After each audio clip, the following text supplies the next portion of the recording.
everybody. Welcome to the Evening Reader. My name is Priscilla. How's everybody doing today? I am here to do the evolution of a reader tag. I got tagged by Melinda at Web of Stories. And thank you so much, Melinda, for tagging me. This looks like a fun one. If you guys don't know Melinda's channel, I will leave a link in the description box down below. Melinda is she's an avid reader, like many of us, but she's a broad reader. She likes literary fiction, contemporary fiction, mysteries. She likes some nonfiction too. And she's just got a really kind and friendly way about her. And she seems just to be someone who's really interested and curious about other people's reading and books and possibilities, which is something that I really like in a booktuber. So yeah, definitely check out Melinda's channel. And thanks again, Melinda, for tagging me. So I'm just gonna jump right in to this and see if I can not let this just drag out forever. Okay, the first question is, what you read. How has your taste in books evolved? Oh boy, my taste in books has evolved quite a bit. I think just in different ways. I think it's kind of, or maybe it's just cycled. I'm not sure. I won't go like all the way back to childhood. I was a pretty avid reader as a kid, but I think I've mentioned before in one of my earlier videos, maybe it was the newbie video, that when I was a kid in the olden days, there wasn't a lot of YA.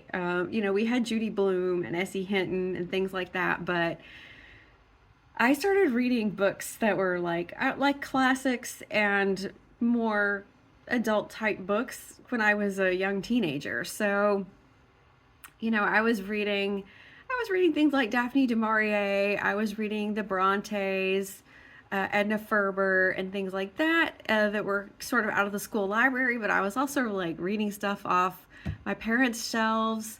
Things like Rona Jaffe, The Best of Everything, and Class Reunion, and Mazes and Monsters, or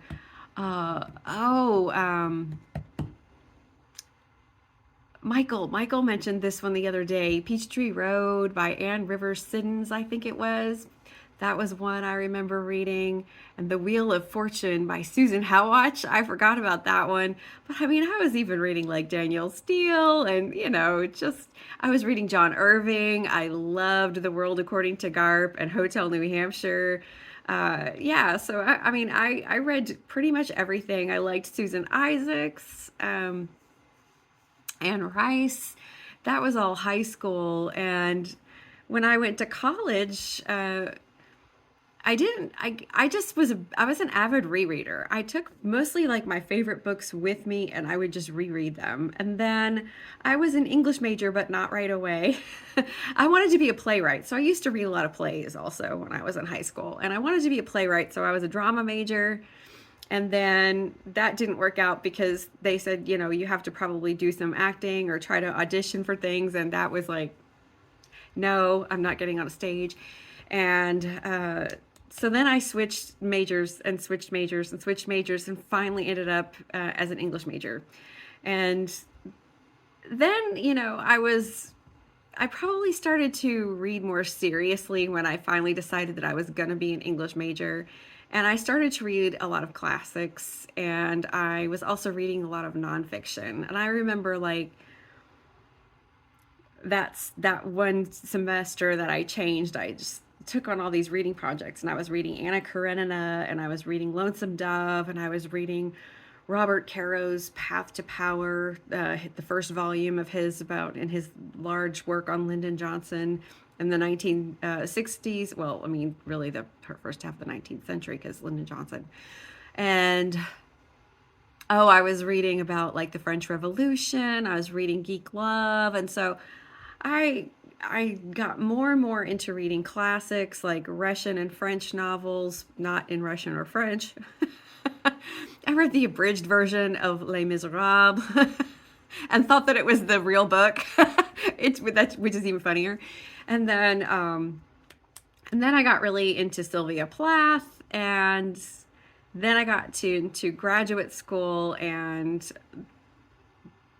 18th century British literature was my focus. And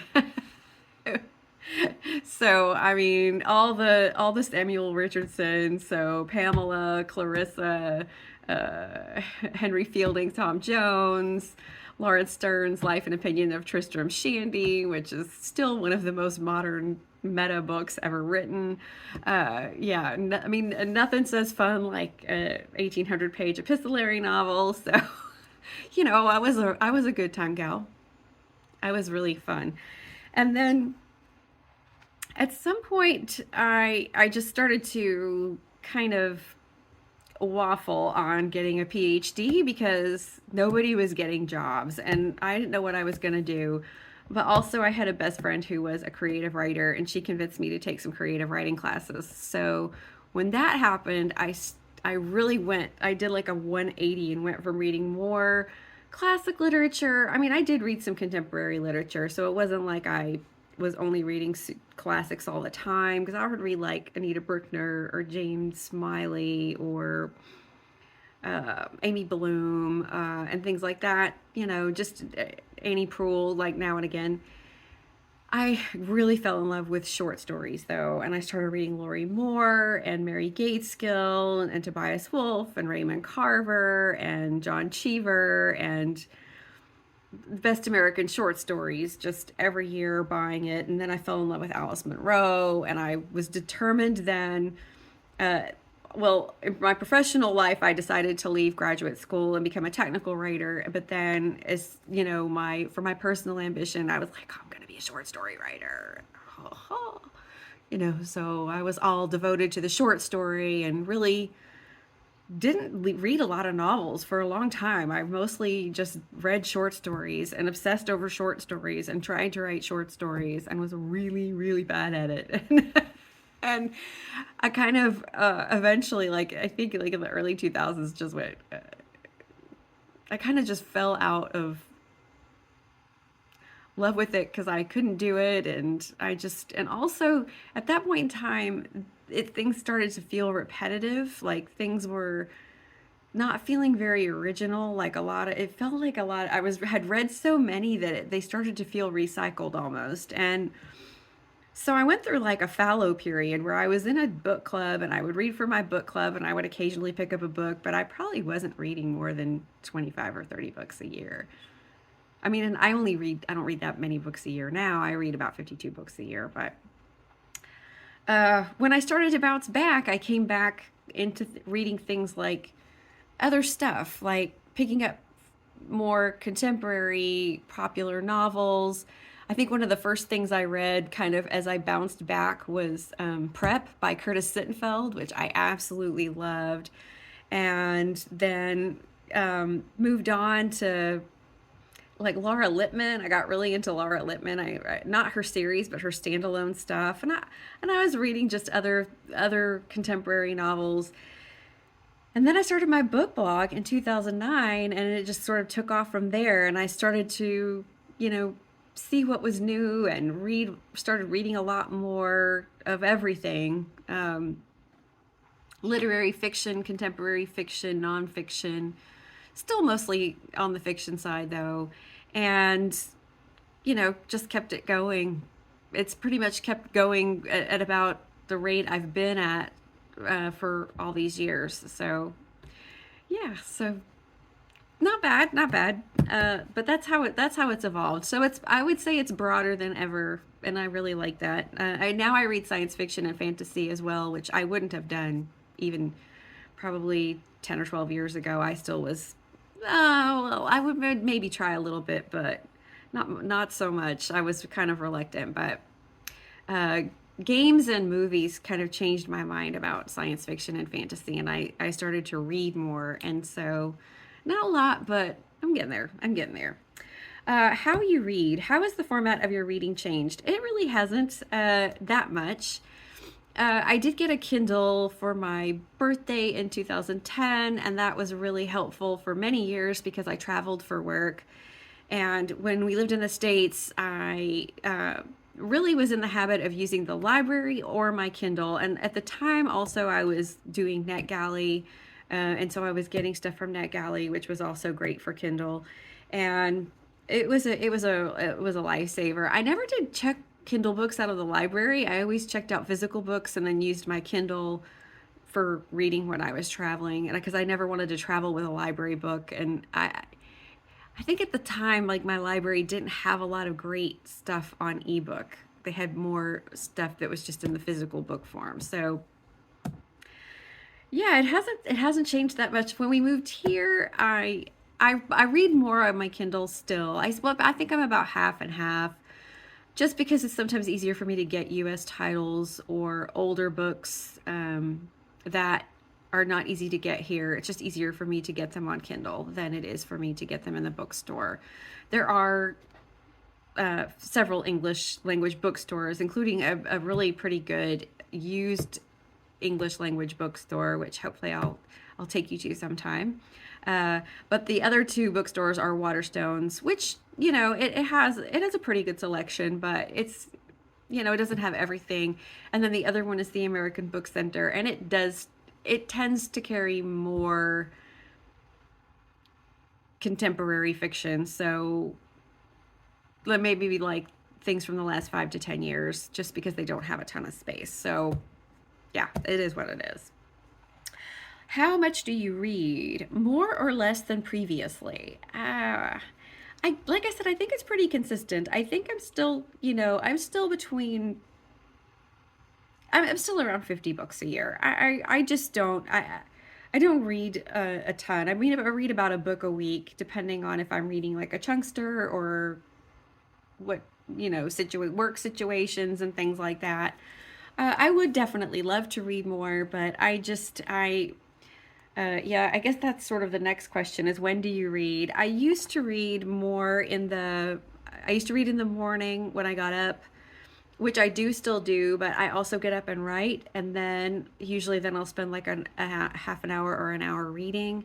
The main difference is, in the States, I used to also sometimes read when I got off work, but now, because I work with the US and I'm here, my hours tend to be later. So I tend to start work a little bit later, and I work until about 7 o'clock at night, and then it's like dinner time. It's time to make dinner. And so I used to be able to stop at 5 o'clock and read until 7, and I don't do that anymore. And then I used to read before bed, and I haven't been doing that since, really, in years. I have not done that, and I wouldn't mind getting back to it, because I like that kind of wind down and ritual of reading some in bed. So maybe that's something I'll try to pick back up again, and that'll speed me up a little bit.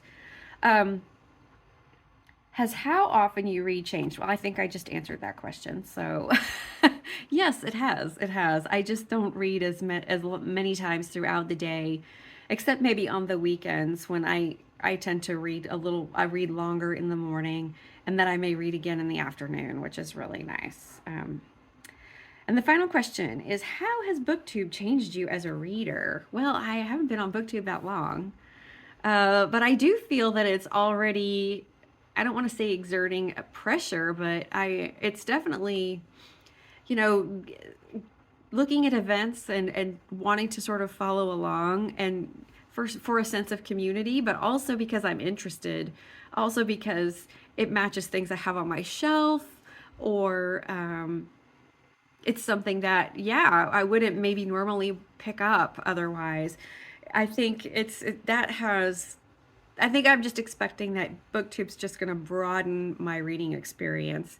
And the only thing is, I do see a lot of, I'm not really into prize reading, and there's still a lot of, like, because of Book of the Month, and this is not bad or good, I'm not saying anything about that, but because of Book of the Month, and a lot of, and then a lot of people getting things from publishers, a lot of booktubers are still focused on new releases, and I don't know, I'm just not that, I don't have a lot of FOMO unless it's like an author that's like a go-to author. Like, I definitely am having a little bit of FOMO about Romantic Comedy by Curtis Sittenfeld, but I've got Rodham on my Kindle, and I just feel like I should read that first and just not worry about rushing right into getting something new. So I don't know, and I don't know if that will affect, you know, the like what people want to hear about, you know, 'cause it's not the if it's not the latest and greatest, but you know, I don't know. I gotta be me. That's all I can say. Let's see, and the last question is not really a question. It is tag some people. So I'm gonna tag some people. I don't know who's done this already. If I'm tagging you and you've already done this, I apologize, but hopefully not. So I'm going to tag Ashling, I'm going to tag Bex, and I'm going to tag Kit, and I will put their channels down in the description box below, and all of them have fabulous channels. You should go see them all, and they're all new booktubers, so I don't think they have done this yet either.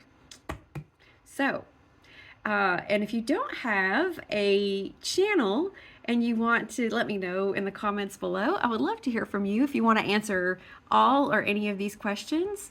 I'm always curious to hear about other readers and what their reading lives are like, so please feel free to do that. And if you enjoyed this and you're not subscribed, I would love it if you would subscribe and come hang out with me.